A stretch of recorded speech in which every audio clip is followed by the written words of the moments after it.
Well, good morning, good afternoon, everybody. Welcome in from across the continent. And before I dive in with my serious professional intro, I've just got to say, when we do those musical countdowns, whenever we have Mrs. Fisher's class in Carsonville, Michigan, they absolutely lose it. And it's one of the great joys of being in this job, is I've got to say, not many people have as much energy as I do, but that class kills it every time. So way to go, guys. If you are new to us at Exploring by the Seat of Your Pants, we are all about bringing conservation, adventure, and science into classrooms around the world. Now, everything we do goes to our YouTube channel. It's like 4,000 past broadcasts there with the coolest scientists and explorers on planet Earth. And today, the 447 plus of you are catching us on a very special day because we are partnering with our friends at Edwin again to bring one of the coolest programs you are ever going to see in the history of Exploring by the Seat of Your Pants. So now I'm going to welcome in from Edwin, Sam Smith, not the pop star. We were trying to get Sam Smith, the pop star. It might be another day. But Sam, come on in, introduce yourself, and lead us into our epic program today with George. Hi, Awesome. Sam. Hi, Jesse. Thanks so much. I definitely cannot sing as well as the other Sam Smith, the pop star. I always like to introduce myself as the non-Grammy Award winning one. So, nice. A close second. But welcome, everyone. We are so excited to have you with us today. On behalf of myself and the whole Nelson Edwin team and Exploring by the Seat of Your Pants team, we are so excited to welcome George and talk about exploring volcanoes. So before we begin, I do want to talk a little bit about, for those of you who maybe are not as familiar with us, who we are. So obviously you all know Exploring by the Seat of Your Pants and the amazing work that we do.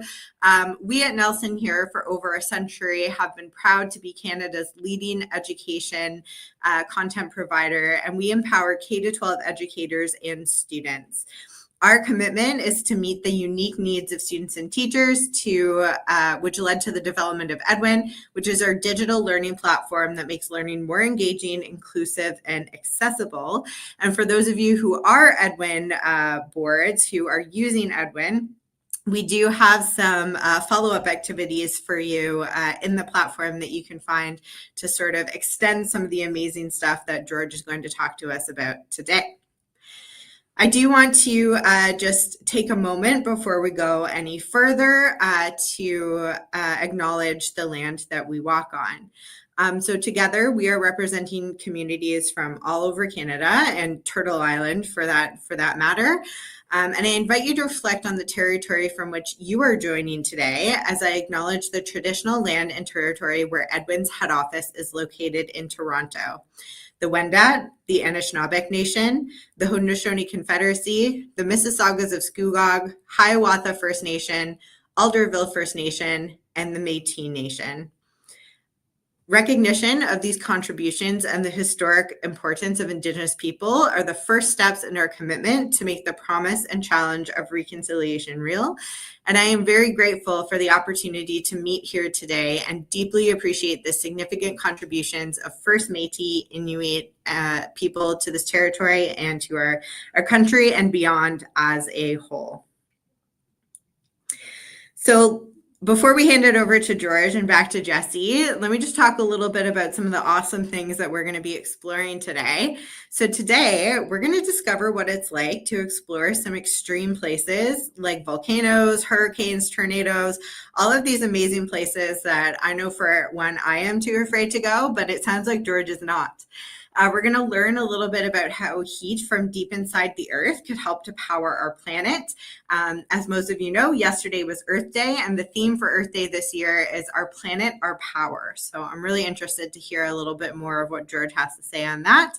And we're also going to find out how explorers like George help us to understand powerful natural events and how we kind of fit in with the natural world and what we can do to prepare for and just know a little bit more about these natural things that occur all around us. So with that, I'm going to pass it back over to George and Jesse and just extend a huge welcome to you, George. Well, thank you, Sam, very, very much for that. And we can't wait to share our additional resources to all our registered classes later. So stay tuned for that in email. And George, as you said, you're in. George is like the leading storm chaser explorer on planet Earth. I can't encourage you enough to check out his website, stormchaser.ca, with all his most updated adventures. And if you want to go to our YouTube channel, we've got like 25 programs with you on everything from like glaciers to caves to lightning to more volcano stuff. It's been an endless adventure, really. Very fun. Thank you so much, Jesse. Yeah, and thank you, Sam. It's always a pleasure when I get the chance to come and share some of my adventures and explorations with so many students, and I'm glad that you're here with me today. So yes, I'm a professional explorer, and it's my job to travel around the world and document the most extreme forces of nature and natural disasters. So that includes chasing tornadoes and driving into the eye of hurricanes, sometimes flying into the eye of hurricanes, documenting lightning, hail, flooding, the effects of climate change. And what we're going to be talking about mainly today is volcanoes. And it's one of my favorite subjects, because volcanoes are the only force of nature that create as much as they can destroy. When a volcano erupts, yes, it can be very destructive, but that's how most of the land on Earth was created. And we have new islands that are being built. The Hawaiian Islands are getting bigger because of volcanoes, and there's lots of places around the world that are like that. So strap yourself in and let's dig in. I'm ready. And also, I love that poetic description of volcanoes creating, not just destroying. That's so nice. And it's true. It is true. If you've ever, for any of our classes, if you've ever been to a volcanic island, it's like one of the most special places ever. They're so verdant and green and wonderful because of the power of things from inside the earth. So, George, you are good to go, man. Take us away, and let's bring it back up. There you are. You're good to go. Awesome. All right. So, where do I begin? Well, I've always found volcanoes absolutely fascinating.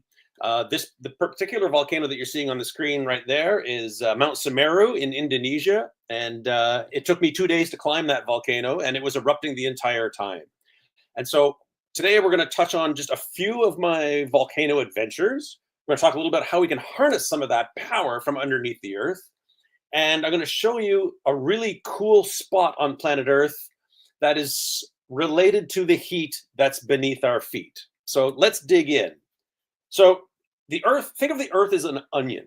You know how when you peel an onion, there are lots of different layers? Well, we live on that outer layer, that skin on the outside of the onion, and that's the crust. That's where every human being that has ever lived, that's where we spend our time.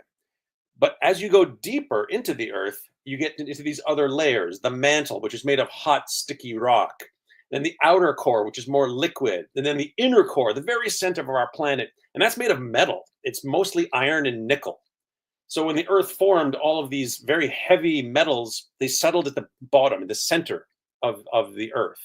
And if you were to shrink the Earth down to about the size of an apple, that crust that all 8 billion of us live on would only be about as thick as the skin on the outside of that apple. And no human being has ever gone any deeper than that. It's so incredibly hot down there, and it's so incredibly difficult to get into the center of the Earth. But every now and then, at certain parts of our planet, that inner part of our Earth comes to the surface to come and greet us. And of course, I'm talking about volcanoes. And they can take all kinds of different shapes and forms. This is Kilauea volcano in Hawaii, and I photographed this lava flow while flying in a helicopter over the volcano.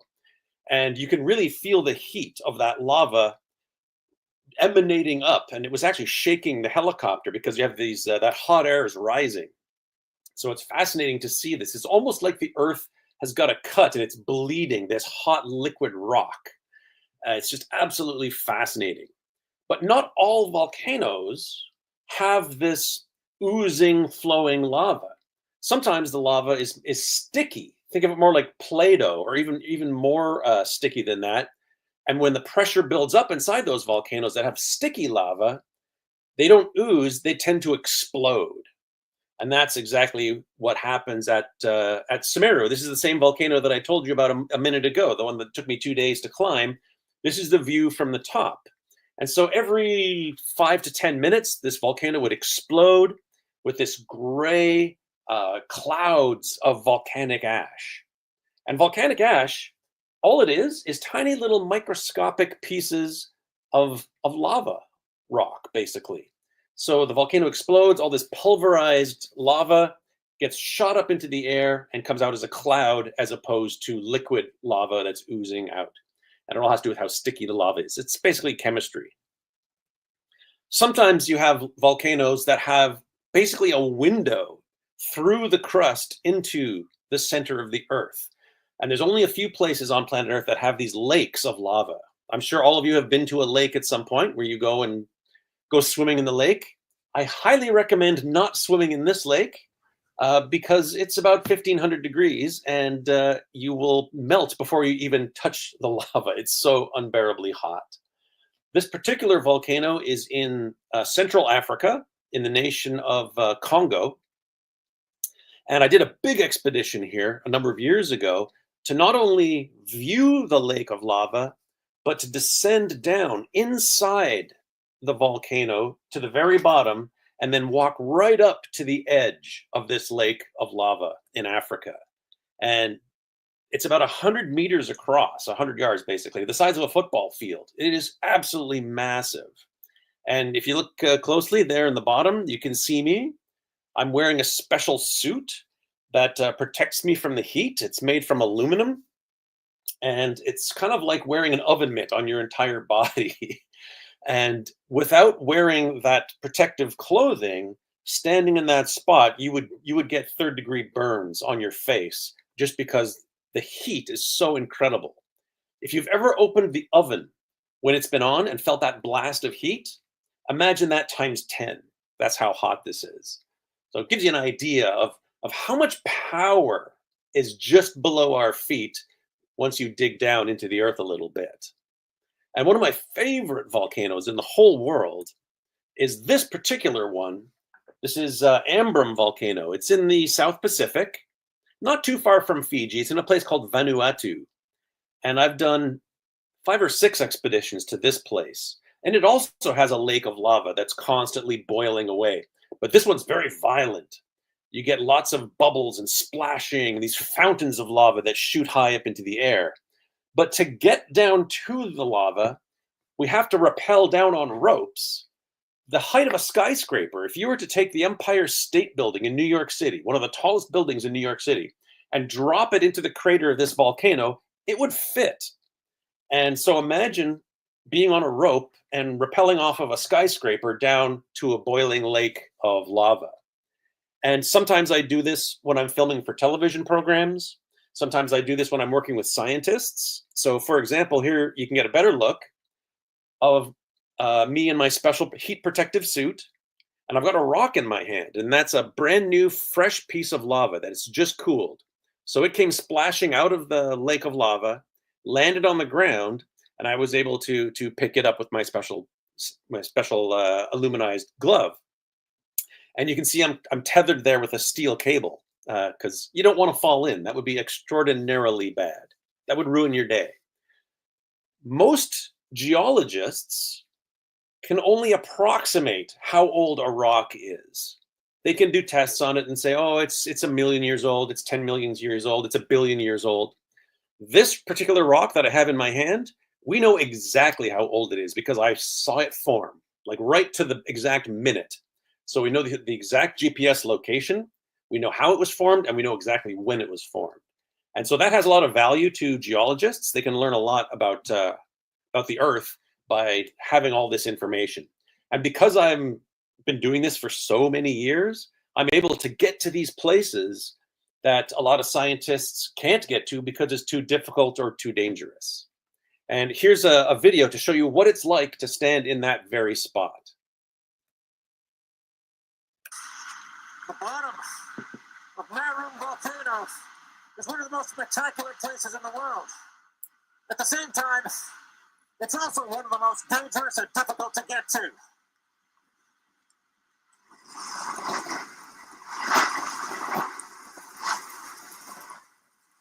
And I assure you this is all real, no CGI.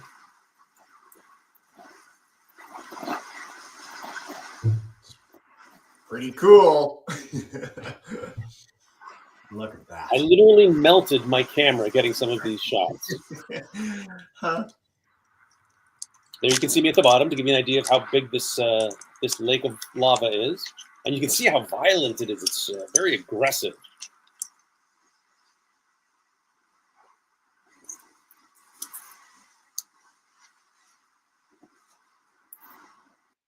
So where are all of these volcanoes? Well, they happen all over the world. There's lots of them. As a matter of fact, there's about 1,500 active volcanoes on planet Earth right now. And lots of them are underwater. As a matter of fact, the majority of them are underwater in the oceans. But there are quite a few at the surface, and they tend to follow the boundaries of the tectonic plates that make up all of the continents on planet Earth, where you've got one plate sort of diving underneath the other, going into the deeper into the Earth. It tends to melt, and that melted rock wants to come to the surface. And at any given time, there's about 50 to 70 volcanoes that are erupting every single year. So a volcano doesn't have to be erupting to be considered active. It just has to have erupted in recent history. So, for example, Mount St. Helens, when it erupted in 1980, it was a huge eruption. It's still considered an active volcano, even though it hasn't had a major eruption since then. It's had a few minor eruptions in 2004 and things like that. So billions of people live near these active volcanoes. So to put things in perspective, most people don't realize that the core of the Earth, parts of the Earth's core, at least the outer core, is as hot as the surface of the sun. So it blows my mind to think that we live on a planet that has water and all of these different species and ice caps and icebergs and glaciers. And yet you dig down not that far, and it is incredibly hot as the surface of the sun. The interior of the sun is much hotter, but the surface on the outside of the sun is as hot as the interior of planet Earth. And that just blows my mind. So what's going on down there? Well, there's a lot of things. Inside that liquid rock, there's a lot of gas that's built up inside there. And that's what's causing all of this lava to bubble up, is you've got the gas that's in the liquid and it's pressurized. Think of it like a Coke bottle. And all of that carbon dioxide in a Coke bottle, if you shake it, it wants to come out and basically explode, right? Kind of like this. If you drop a Mentos into a bottle of Coke, it's going to explode. Well, that's the exact same thing that happens with volcanoes. The reason they erupt and explode is because there are gases, water vapor and sulfur dioxide and carbon dioxide, all these different types of gases inside the liquid rock that want to come out. And of course, they can come out quite violently at times. So that's a really interesting analogy. And here's an example where you can really see that in action. This is Yasser volcano, and that's me on the right. So you can imagine all of this pressurized gas pushing all of these chunks of liquid rock out of this vent in the earth, just like shaking a Coke bottle. And yes, I did not stay in that spot for very long. Just long enough to get this shot. There have been instances where I've been at volcanoes where pieces of the lava have been landing behind me. And it's not a place you want to stay for very long. So can we do anything with all this energy, all this heat that's beneath our feet? Well, yeah, we can. We can harness that heat. We can use it as an energy source to light our homes and to charge our electric cars. So geothermal power is actually really cool. Or is it hot? I guess it's both. It's hot, and because it's hot, I find it cool. So how does it work? Well, you get these geothermal power plants, and what they do is they'll pump water into the earth, into those hot rocks, and then the rocks heat up that water. That water wants to turn to steam, and that steam expands, comes out very pressurized, and then as the steam rushes back up to the surface, they use that steam to turn like a giant fan. It's called a turbine. And when that turbine spins from the steam pushing it, it turns a generator with some magnets and such. It's a bit of a complicated process, but that's how the electricity is generated. So it's water that turns to steam from the hot rocks. That steam rushes up, turns the turbine, which generates electricity, and then that electricity then gets sent out through power lines to supply power for your houses and your schools and all the businesses and everything else. So it sounds like a really awesome way to do things. And it is. But there are a few setbacks. It's not always the easiest thing to do. One other point that I forgot to mention is that that water that comes out turns to steam, then it cools down, the steam condenses back into water, and then they pump it back underground, and they can recycle that water over and over again. So it's not a wasteful process that wastes tons and tons of water. So why is it cool? Well, it's a clean power source. They don't burn fossil fuels. There's no smoke. There's no pollutants like that that's going into the atmosphere. It's a renewable source of energy. The Earth has been hot for 4 billion years, and it's going to stay that way for a very, very long time. So we don't have to worry about that energy source running out like fossil fuels, coal and oil. And it's on 24 hours a day, 7 days a week. Solar power at night, you can't generate solar power. And wind turbines, if there's no wind, then they don't work. Or if the wind is too strong, they can't work either. So there's a lot of benefits to geothermal power, but it's not perfect. There are a few downsides. It's not really available everywhere on Earth. You have to have these hot rocks that are relatively close to the surface. So volcanic areas are really good for doing geothermal power. It can get expensive to build these geothermal plants, but once they're built, they can be self-sustaining. But there is a certain amount of cost when you first build them. And there are some environmental side effects. They do release some gases into the atmosphere, and they can produce some small earthquakes as well when you're injecting this water into the earth. So these are things that we know about. It's still better than burning fossil fuels, that's for sure. And I love the fact that it is completely renewable. We've got this heat source forever. And as the technology gets better and better, then these downsides will be more and more minimized. So Iceland is a great example. There are a lot of reasons why Iceland is using a lot of geothermal power. It's very volcanic. There's all kinds of volcanoes that erupt there all the time. So it's very easy to get that energy because it's so close to the surface. And Iceland is not a very big country. It's pretty small. And most of the people only live in one city. So getting that electricity to one city is a whole lot easier than getting that electricity to all of Canada or all of North America, all of the United States.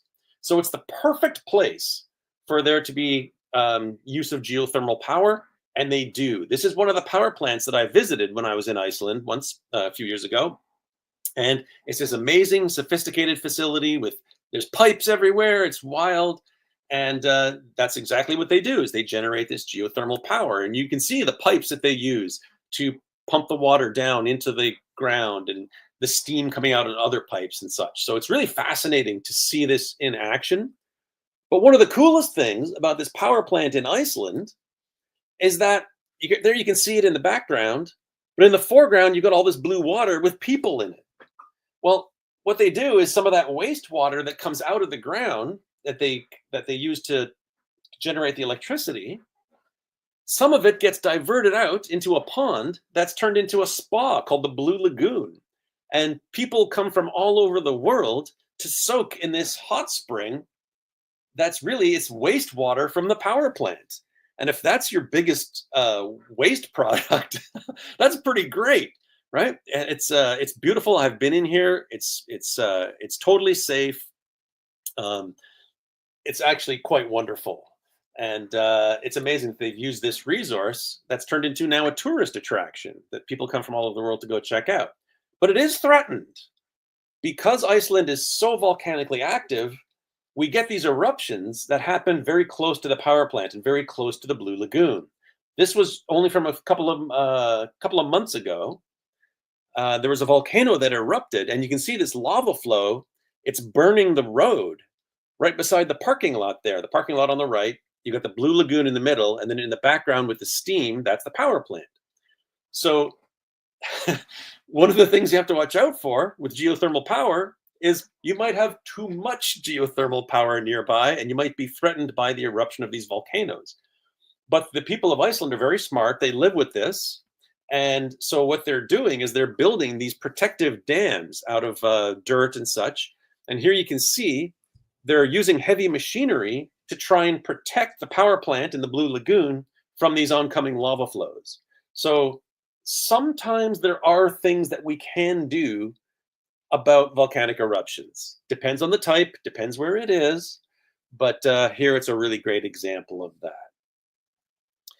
I just want to talk about one more thing because I know I want to leave a bunch of time open for questions. So we know that we've got this liquid rock underneath the crust. We know that it's full of gas. But what happens if there's a lot of water down there as well?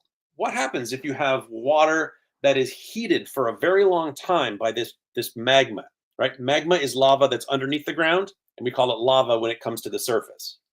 So if you have this magma below the earth, and you have these chambers in the earth's crust that are filled with water, sometimes when the conditions are just right, they can form caves, really beautiful caves. And there's one in Mexico, and I consider it to be the most amazing, most beautiful place on planet Earth that I've ever been to.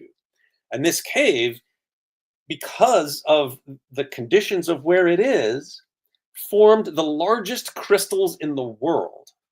So it looks like something from a science fiction movie, right? It doesn't even look real, but it is absolutely real.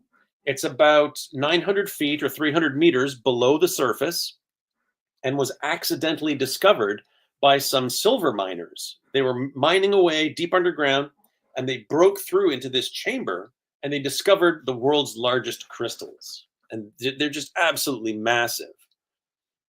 But to go and visit this cave, if you stay in the cave too long, you will die because it's so incredibly hot and humid. So the magma chamber there, it heats the groundwater, the water that's in the Earth's crust, and that's what causes this incredible heat and humidity. So you end up with an air temperature of 50 Celsius or 122 Fahrenheit, but the humidity is so incredibly hot that it feels like the boiling point, basically. So you take the heat of the Sahara Desert and the humidity of the Amazon jungle, and you smash those two together, and that's what the conditions are like inside the cave. So here you can see I'm wearing a special suit, and the suit is actually filled with ice. And the ice helps to keep me cool, and the respirator thing that I'm wearing on my face, that's connected to the backpack that allows me to breathe chilled air. So without this protective equipment, I could only survive in the cave for about 12 or 15 minutes. But with the protective equipment on, I could survive in the cave for about 45 minutes at a time. And then you come out and you rest for a while and put the ice back in the freezer and then go back into the cave. So yeah, it's almost 300 meters underground. It's absolutely massive. It's about the size of a basketball court. And it's heated by that magma that's deep below the surface. And of course, thanks to this volcanic activity. And the crystals are about 500,000 years old, about 500,000 years old. And they're actually made out of gypsum. And it's the exact same material that the drywall in your house is made from, that powdery white gyprock. It's the same material, but it sat in a cave full of very hot mineral-rich water for 500,000 years, and it caused these crystals to form. And it is just unbelievable. Some of them are 30 feet long, weigh 55 tons, and I tell you, it is like climbing over giant tree trunks. It really does not feel real at all. I absolutely love this place. And I had the opportunity to go there a number of years ago. We only had one day to spend in this cave. We filmed a TV show there. I host a lot of TV programs. And it was just exhausting. You go in and the heat and the humidity is so intense that it's exhausting. Just to move from one side of the cave to the other and back uses up almost all the energy that you have. Just, on a hot, humid day, if you run a marathon, it's very difficult to do. Well, imagine that times 100. Right? That's sort of what it's like. So there's a quick overview of some different types of volcanoes, how they erupt in different ways, some of the ways that I approach these volcanoes and how I get to them, a little bit about how we can harness that energy from the earth itself, and some of the pros and cons of that, and some of the interesting effects of that heat beneath the earth and creating beautiful caves and things like this. So I want to make sure we have plenty of time for questions, and I want to thank you guys for allowing me the opportunity to share some of my stories. Well, thank you so much, George. And I was going to do a little Kahoot between the talk and Q&A, but you're right. I want to leave a nice long time for Q&A, and George has actually done a super Kahoot with us, 14 epic questions. So what I'm going to do is in my follow-up email with all the extra stuff, I'm going to make sure all our classes have that big Kahoot. You can play along with that. Super cool way to learn even more. So, folks, we're going to dive in with Q&A. If you're one of the horde that are on YouTube right now, please do share questions in the chat. We'd love to hear from you. But we've got so many groups with us live. So Mrs. Brundage's class, if you guys want to flick on your mic, I'll come to you second. But our Westview grade 3s, you guys are our first class mic on. Way to go. Come on in and take us away with our first question. Hey, guys. Hello, Westview. Hi. Hi. How many? Okay, go ahead. Has there been any volcanoes in Alberta? Ooh. What was that? In Alberta. Have there been any in Alberta? They're joining from there today. Ooh, are there any volcanoes in Alberta? No, but there are some volcanoes nearby in British Columbia. Mount Garibaldi, Mount Meager. There are several volcanoes in Canada that are considered active but haven't erupted in quite some time. I'm trying to remember the last time a volcano erupted in Canada, and it was maybe about 120 years ago. There was one up in northern British Columbia. But on the Alberta side of the provincial border, no, there's no Interesting. currently no volcanoes. So you can rest smoothly in Alberta. Maybe avalanches. We talk about that in some of our Parks Canada programs, but you're good for volcanoes. And 120 years is a long time, especially from our classroom perspective. So way to go, guys, with our first query. Mrs. Brendage's class, come on in for our second question. Unmute your mic. Come chat with us. Hey. What's the biggest volcano you've gone to? Ooh. Oh, the big Oh, did we freeze? George, we froze. You froze. We're going to get George back in a second because George has good internet connection. Oh, I think he's back now. Maybe, kind of, sort of. I'm here. You're back. You're good. Okay. You know what?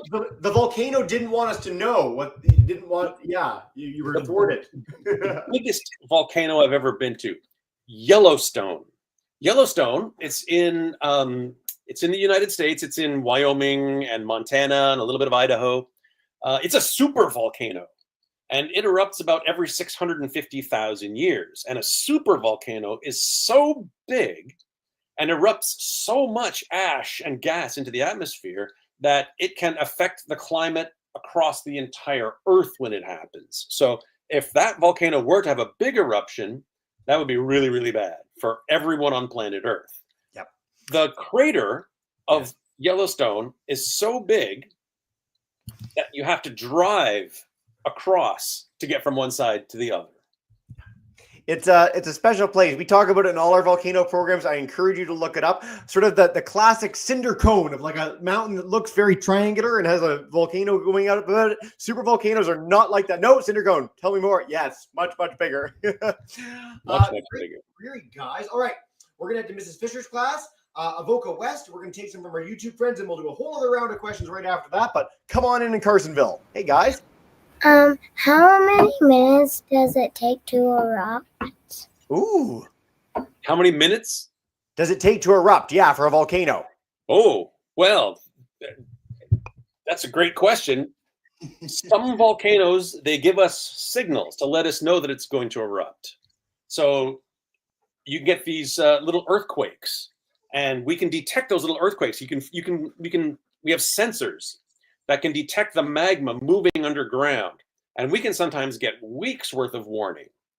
There are some volcanoes that don't give you any warning whatsoever. Sometimes you'll have underground water or sometimes ocean water that interacts with the magma, and that will turn to steam very quickly, and that can cause an explosion that you have no warning for whatsoever. And those are the really dangerous ones. Personally, I like going to the volcanoes that are currently erupting because I can see what's happening, and they're constantly venting that energy. It's the quiet volcanoes you got to watch out for because they're hiding something. Yeah. That's your lesson of the day, kids. Avoca West, Glenview, come on in, and then we'll head to our YouTube friends for a few. Hey, grade 3s, welcome in. How do you know that how hot the center of the Earth is? Yes, cool question. Excellent. We don't know for 100%, but there are a lot of really smart scientists that are able to understand what materials are down there.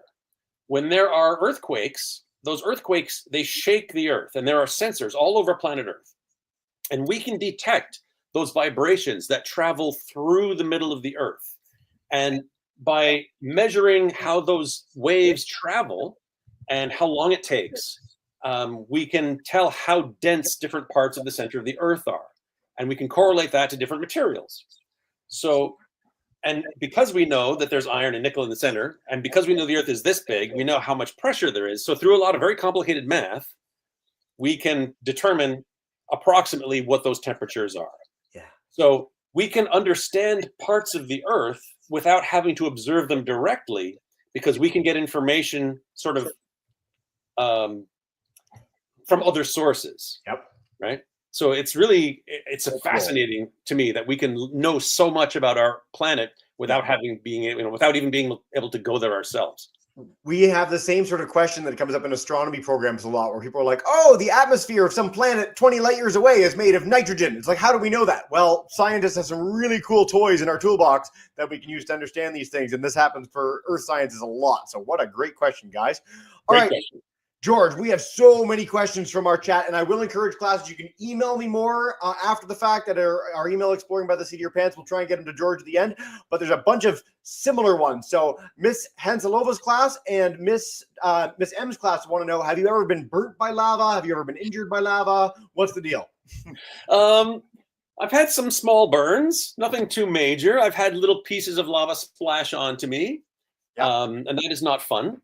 I try to avoid those situations. I like to get in nice and close, gather what I need to gather, whether it's photos, video, samples, and then get out of there as quickly as possible.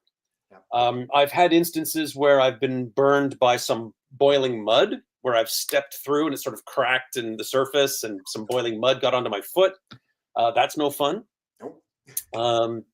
There's been a few times where I've been spending weeks camped on top of a volcano, and breathing in that volcanic gas really sort of damages your lungs. It's not so good, but I've never been badly burned or injured at a volcano, thankfully. If you fall into a lava lake, as George mentioned, you do not give presentations with Exploring by the Seat of Your Pants after that. So thankfully he has not done that and never will, because he knows what he's doing. So good luck out there. Great question from Evan in Miss Merton's class. So Evan knows that volcanoes, once they erupt, get smaller and smaller until they're so small that they can't erupt anymore. And the question is, why is that? Can you speak to sort of volcanoes maybe losing their potency over time? Is that true? What's the deal? Well, that's not necessarily true, because eruptions will actually add to volcanoes quite frequently. So, for example, the island of Hawaii, the big island, currently has Mount Kilauea on it, and it's erupting today, as a matter of fact. And that island just keeps getting bigger and bigger because that volcano keeps getting bigger and bigger, because more layers of lava are coming out, and then more lava comes out and adds on top and adds on top and adds on top. So yes, sometimes you can have volcanoes that explode, and like Mount St. Helens, for example, and pieces go everywhere for miles. And yes, the volcano is smaller at that point, but it works both ways. Like I mentioned at the very beginning, volcanoes can create and destroy. So some volcanoes get bigger when they erupt, some get smaller when they erupt. And in Hawaii, just for a quick example, the reason why the volcanoes are there in Hawaii is because there's something that we call a hot spot. And a hot spot is an area of the Earth's crust where there's a lot of magma that's coming up in one particular place. And as the Earth's crust moves over that spot, you'll get different islands that form by these volcanoes. So in Hawaii, the further west you go, the older the islands are. They used to be active volcanoes.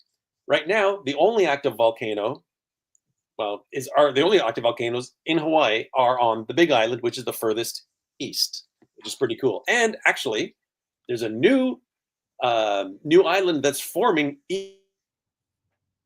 further. Oh, we're gonna get him back. When we have him. Oh, I think he's back. Wait a second. I'll bring it back. George, can you hear me now? Maybe? Yes. Yeah. Thanks you, Jesse. I'm not sure what's wrong with my connection. Oh, no worries. But off the east coast of the big island of Hawaii, there's a volcano undersea, and eventually Loihi is going to break the surface, create a new island, and that will be the next Hawaiian island. So we don't imagine that's going to happen. I didn't know we had a name for it yet. That's so exciting. How cool. Yeah. Okay. We got a one from YouTube, and then we're going to do a rapid fire round with our live classes again. Did you take any of the crystals in Mexico, and are they worth lots of money? No. Yeah. Take nothing but photographs, leave nothing but footprints. That's right. That's true of pretty much anywhere George has been, and pretty much anyone who ever comes on our program has been. Explorers, scientists tend not to grab things when they're in places, and if they do grab things, it's in a very scientific way, with scientific supervision, with the permission of governments that are involved. No one just goes in and grabs anything, because that would quickly destroy such a special place as those crystal caves. So great query, guys. All right, we're going to bring in everyone one more time, and then again, you can email me more questions. We're going to send along a whole bunch of extra resources to keep the learning going when we're done, but we're going to head to Westview for our first question in Alberta. Hey, grade threes. How many artifacts have you found in a volcano? Yeah, artifacts, volcanoes. Sorry, what? Oh, how many artifacts have you found in volcanoes? Have you found any like physical objects of any cool kind, or tell us more? Ooh, no, actually, because volcanoes tend to destroy things. But if you ever find yourself in Italy, go to Pompeii, and there's an entire ancient Roman city that was buried by the eruption of Mount Vesuvius in 79 AD, almost 2,000 years ago. And so that is an amazing place to find all kinds of artifacts and relics from the Roman times that were very well preserved because they were covered in this layer of ash and basically just stored for 2,000 years. Yeah. It's one of the broadcasts I most want to have is a live walkthrough of Pompeii, because it's one of the most special archaeological sites in the world. If you ever want to hook me up with someone there, George, we'd love to have that happen. That'd be very fun. I've only been there once. Yeah, but you're amazing, so I wouldn't put it past you to know somebody. I know a guy who knows a guy. Mrs. Brundage's class, we're going to come to you, Mrs. Fisher, and then at Vocal West, we're going to wrap up with you in a minute. Come on in, Mrs. Brundage's group. Hey, guys, unmute. Come chat with us. Let's see. Dun, dun, dun. Maybe I can come back to you in a second while you're unmuting and thinking if you have a question. Mrs. Fisher's class is right at the camera, so come on up. Hey, guys. How high can they erupt? Ooh. How high can they erupt? How hot or high? High. High. Yeah. Some of these eruptions can go up to the edge of space. There was one 2 years ago in Tonga in the South Pacific, a volcano called Hunga Tonga Hunga Ha'apai. And it had such a huge eruption that the explosion, the shock wave, circled the Earth 4 times. And particles from that volcano went up right to the edge of space. So over like 100,000 feet up in the air. Amazing. It is amazing. You did a whole program on that with us. So again, check out our YouTube channel if you want to see more on that. It was a really, really special eruption, really well documented too by satellites, people on the ground more. So really, really special natural disaster. Mrs. Brendage's class, we're going to head to you guys next, and then we'll wrap up with our Illinois crew before we bring in everyone to say thank you and farewell. Come on in, guys. Hey, welcome in. Wait, there you are. You're there, but on mute. What do we want to ask? The gases that are released by the volcanoes, how does that affect the atmosphere and the environment? How do the gases that are I'm down here. How do the gases that are released affect the atmosphere? Like, did I say Fantastic right? question. Yeah. So it sort of depends on which gases. So volcanoes erupt a lot of water vapor and carbon dioxide. So those are greenhouse gases, and those will trap some of that heat in the earth, similar to burning fossil fuels. However, some of the other gases, like sulfur dioxide, once they end up in the atmosphere, they reflect sunlight back. So they keep the earth cool. So it sort of depends on the eruption and what gases are in that eruption. But generally speaking, when volcanoes erupt, they tend to cool the earth because you have that sulfur dioxide gas and the ash particles that sort of block the sun to a certain degree, and the global temperatures will drop after big eruptions. So on a more local basis, you can have those gases having quite a few negative effects on people who live nearby. The sulfur dioxide and the hydrogen sulfide gas, it's quite poisonous. It's not good for you to breathe. If rain falls through those gases, it turns to acid rain, and it can pollute drinking water, things like that.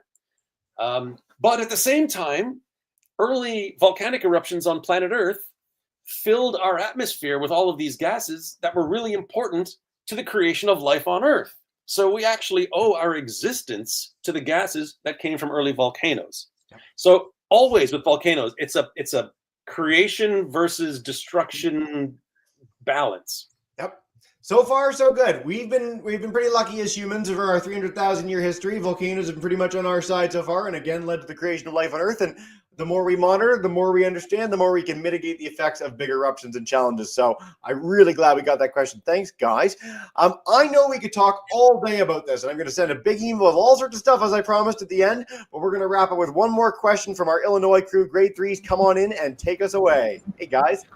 When you're on the top of the volcano, how do you know if the lava rocks are falling on you? Ooh. How do you know if the lava rocks are going to fall on you when you're at the top of a volcano? Great question. So what I'll do is I don't just rush right in. I spend a lot of time observing from a distance because you want to see what the volcano is doing, right? Then once you sort of have determined where all these rocks are falling, that gives you an idea of how close you can get. However, volcanoes they're kind of funny. Sometimes they'll have a bigger eruption and they'll throw the rocks out further, pieces of lava. So as I mentioned earlier, I try to minimize the amount of time that I spend in that extreme danger zone. There have been times where I've had to watch the rocks flying through the air and had to move out of the way as they landed behind me. That's only happened once or twice, and I don't like it. It's not fun. No, I would say not. You're the only person in the history of exploring by the seat of your pants that has had that experience. And kids, you don't want to have that experience. Of all of George's epic adventures, dodging lava rocks is not something that's on anyone's bucket list, but I'm glad you're all good, man. Before we wrap up and say farewell and bring in our classes to say goodbye, as we always do, is there any last message you want to leave us with about volcanoes, geothermal, anything before we say goodbye? I see a question in the chat here. How loud can eruptions be? Well, the loudest sound ever made on planet Earth came from a volcano. It was the eruption of Mount Krakatoa in 1883. People heard it 2,000 kilometers away in Australia, while the volcano itself was in Indonesia. Pretty live. That's pretty crazy. Mind blown. Mind blown. Now, with that said, is there any last message you want to leave us with? No, I think that's it. I just want to thank everyone so much. It's so much fun for me to share my experiences with you guys. I find volcanoes fascinating ever since I was your age, and I hope that you get the chance to visit an active volcano at some point in your lifetime safely. There's lots of places where you can do that. Hawaii is the best. I've been to Kilauea. I've been to Iceland, to the Blue Lagoon. They're really, really special spots. Anyone can go. You should check them out. It changes your life. And if you end up really cool like George, you can go and explore them inside too, which is even better. So, George, thank you so much for joining us. Stick around, you and Sam, but I'm going to bring in all our classes to say thank you and farewell. Mrs. Brundage's class, Westview, a vocal. Thank you.